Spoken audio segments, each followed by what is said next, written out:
रघु अपने विशाल खेत में अकेला ही मेहनत करता है। सूरज की तपिश से उसका माथा चिंता से सिकुड़ा हुआ है और मदद के लिए एक मौन लालसा जल रही है। पृथ्वी हठपूर्वक उसके थके हुए हाथों से चिपकी हुई है।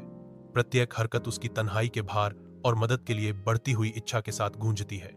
अपने श्रम की दोहराव वाली लय में खोया हुआ शांत खेत उसकी बढ़ती जरूरत के लिए एक कैनवास बन जाते हैं, जो संगति और समर्थन के लिए एक मौन लालसा के साथ परिदृश्य को चित्रित करते हैं। रघु के घर के हृदय में रामू की गुप्त भूख उसे स्वादिष्ट व्यंजनों को चुराते हुए धोखा देती है। वह ताक झांक करने वाली आंखों से अनजान है। रामू को इस बात का पता नहीं था कि रघु की पत्नी उसकी हर हरकत पर नजर रखती है। उसकी आवाज एक तीखे आरोप के साथ हवा में गूंजती है। रघु, मैंने रामू को खाना चुराते हुए देखा।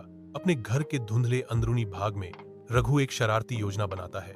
उसकी आंखें चालाकी भरी मंशा से चमक रही हैं। अंधेरे के पर्दे के नीचे रघु चुपके से पकवान में एक शक्तिशाली रेचक मिलाता है, जिसका लक्ष्य रामू को एक अविस्मरणीय सबक देना है।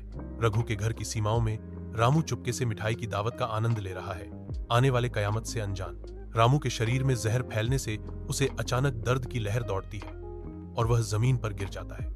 रामू का शरीर पीड़ा से कराह रहा है, क्योंकि वह कपटी जहर के आगे घुटने टेक देता है। उसका जीवन एक धागे से लटका हुआ है।